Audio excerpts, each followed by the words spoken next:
You wake up before your alarm on a Sunday morning, and your first thought is nothing. Not worry, not fear. Just the ceiling, the early light, and the sound of your son already running somewhere down the hall. That's the thing about the moments before everything changes. They don't feel like anything special. They just feel like morning. You lie there listening to him run. He runs everywhere. You've never understood how one small kid can make that much noise on carpet. But he does it every time, and it still makes you smile. Even now. Even with everything sitting heavy in your chest that you haven't said out loud yet. You hear her downstairs. Coffee first. Radio low. The same routine she's had for 6 years. There was a time when that made you feel like the luckiest person alive. Like you somehow ended up with more than you deserved. You don't feel that way anymore. You just haven't said it to anyone yet. You can't point to when it started. There was no single moment. No obvious sign. It was more like driving at night when the road is fine, and then slowly the lane markings start to fade, and by the time you notice you can't see them anymore. You don't know how long you've been driving blind. That's what it was like. The late night started about 3 months ago. Not every night.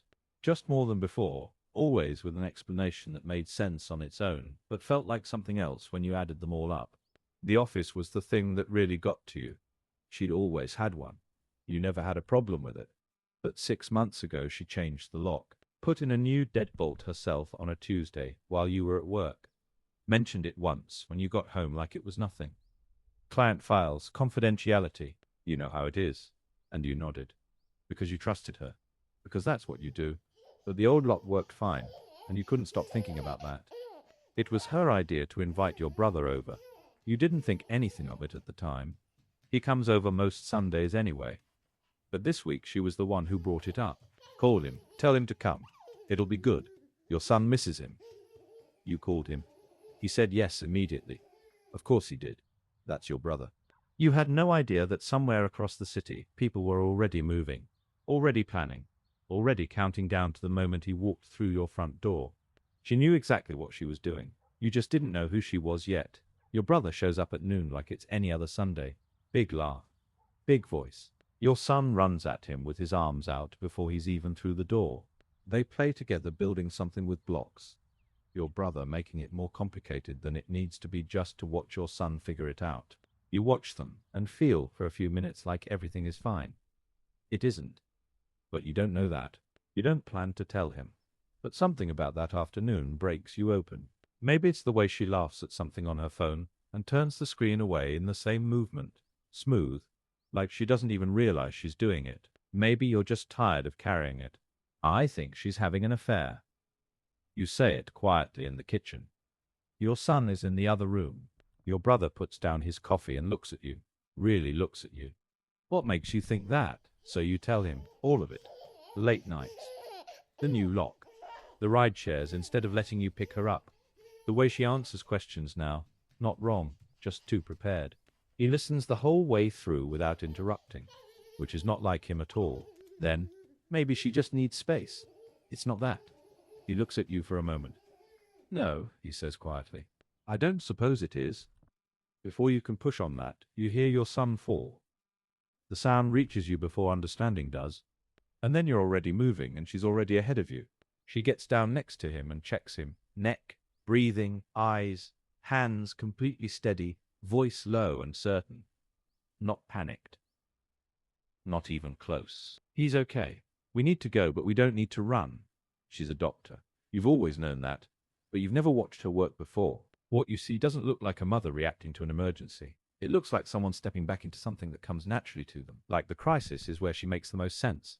She goes to the hospital with your son. You stay home with your brother. The house is too quiet. You sit there for a while, not saying much. The TV is on, but neither of you is watching it. And then you see it. The office door. Open, not wide, just a few inches. But in 6 years, that door has never been open when she isn't standing right there. She doesn't make that kind of mistake. You walk towards it, your brother says, "Don't," from the couch. You go in anyway. It's clean. But not like a home office. More like a room where everything has a reason. A laptop you've never seen. Papers with handwriting that takes you a second to place. Then you place it. Russian. Under the desk. A phone. Black. Flat. The kind that doesn't exist in any store. You pick it up. It turns on immediately. No fingerprint. No face scan. Just a grid for a 16-digit code. Your brother appears in the doorway. "Put it back, bro," he says. "Why?" you ask. He doesn't answer. He walks over and takes the phone from your hand and puts it back exactly where it was, at the exact same angle. Which means he noticed the angle before you picked it up. You look at him. "How did you know to notice that?" He doesn't answer that either. "I know someone who can check what's on this," he says. You almost laugh. "You know someone who can do that?" "Yeah." "Where do you even know someone like that?" He shrugs. Gives you a small smile. "I just know people, man." You've known this man your entire life. He's your little brother. You used to help him with his homework. You taught him to drive. The idea that he knows people who can crack a phone like this is almost funny. Almost. "Do it," you say. He steps outside to make a call. You watch him through the window. He's talking fast, low, the kind of conversation that sounds urgent even when you can't hear the words. When he comes back in, he seems different. Not a lot. Just slightly. "They need to see the phone in person," he says. "I have to go to them." "Now." "Yeah, now." You look at him. "Is everything okay?" He looks back at you, and for just a second something crosses his face that you can't read. "Yeah," he says. "Everything's fine. I'll call you." He takes the phone and he leaves. What you don't know is what happened on that call. His people opened the device remotely the moment he sent them the images. What they found took them less than 10 minutes to verify. 6 years of embedded intelligence, communication logs, dead drop coordinates. The kind of file that makes people in quiet offices stand up from their desks. They called him while he was still in your driveway. "Come in. Now. Don't stop anywhere. Come straight here." He drove. He never made it. 3 blocks from the agency building, a car cut him off. 2 men. Calm, fast, professional. They had been watching him since he walked into your house that morning. To them, he was just the target. Just the man they'd been told to collect. They had no idea that the phone he was carrying had already been read by people who were now making calls of their own. They just grabbed him and drove. 12 minutes later, your front door comes open hard. Not a knock. Not a ring. Just open. And then men in your hallway, weapons up, voices loud and controlled. "Clear! Clear!" Living room. You're on your feet before you understand what's happening. Someone has you by the arm, not rough but firm, moving you to the center of the room. "Where is she?" A man in a dark jacket. No uniform. Eyes that have seen a lot and stopped being surprised by any of it. "You mean my wife?" "She's at the hospital. Our son." "When did she leave?" 2, maybe 3 hours ago." He looks at someone behind you. Some kind of confirmation passes between them. Then he sits down across from you and he tells you. Not everything, not all at once, but enough. Your wife's real name is not the name on your marriage certificate. She came into the country 8 years ago. She built a life specifically and deliberately around one goal, to get close to your brother, to get close to him and extract what he knew and deliver it to people overseas who needed it. You were the way in. You were always the way in. You sit there and you listen, and the words land like something physical, one after another, and you think about 6 years. 6 years of mornings. 6 years of coffee and radio low, and the particular sound she makes when she's actually relaxed. 4 years of your son. His name. The way he was born. The way she held him. "And my brother?" you ask. A pause that tells you everything before the words do. "We're working on that." You hear her car in the driveway 40 minutes later. Everyone in the room goes still. The man in the dark jacket looks at you. "Don't say anything. Let her come in." You nod. The front door opens. She comes in the way she always comes in, keys in hand. A certain kind of tiredness in her shoulders that means she's been on her feet for hours. She takes 2 steps inside and then she stops. She sees the men. She sees the equipment. She sees you.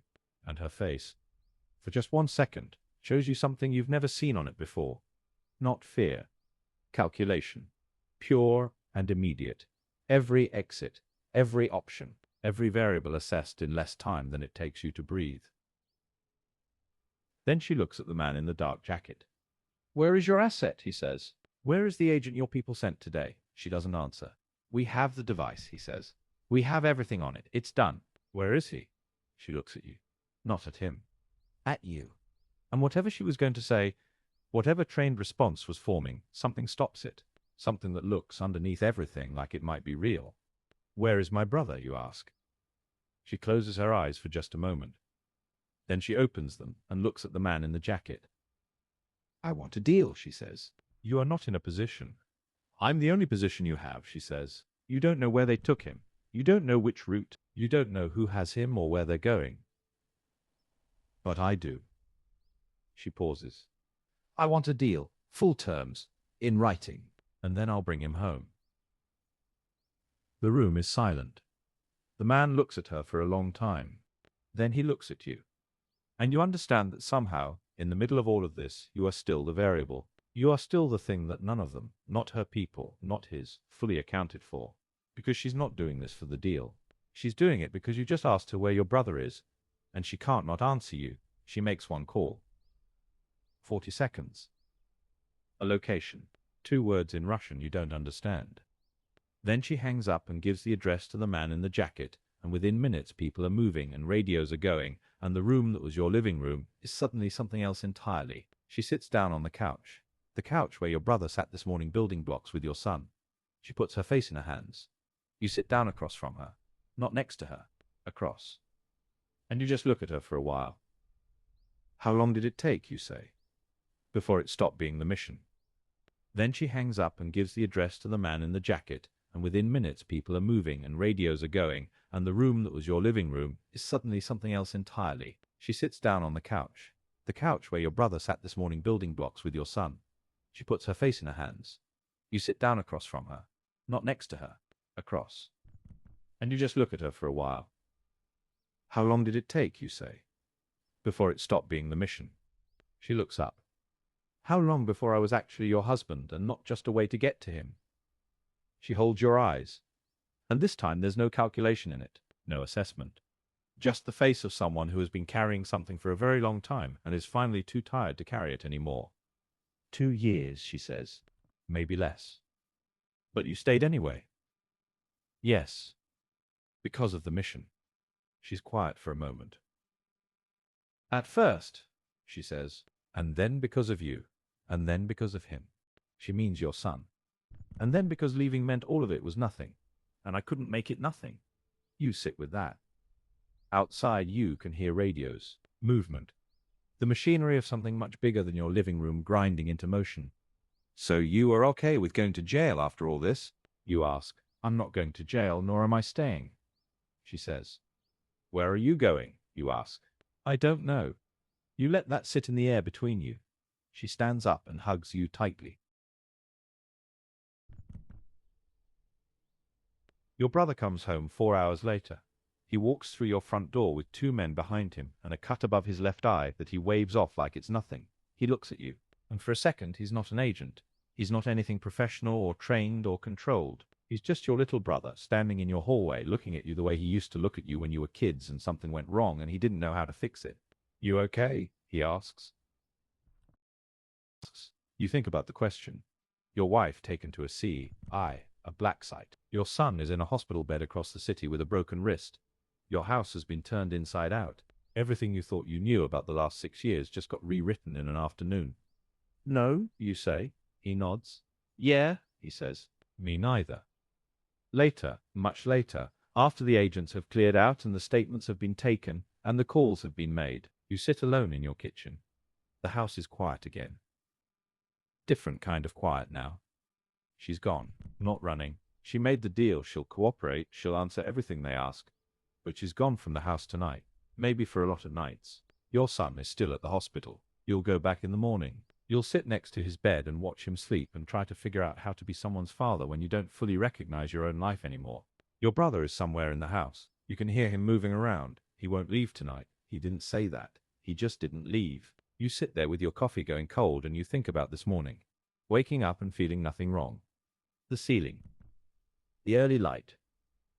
The sound of your son running. You think about her voice at the bottom of those stairs. He's okay. We don't need to run. Steady. Certain. Completely real. Whatever else she was. Whatever she was sent here to do, that was real. You don't know what to do with that yet. Maybe you don't have to know tonight. Your phone buzzes. A message. Unknown number. He is safe because of me. Your son has his mother because I chose him over the mission 2 years ago. I know that doesn't fix anything. I'm not asking it to. I just needed you to know. You read it twice. Then you put the phone face down on the table. You sit there in the quiet of a house that used to make sense. and you try to figure out what comes next. Some things end cleanly. This isn't one of them, but your son comes home tomorrow, and that's enough to start with.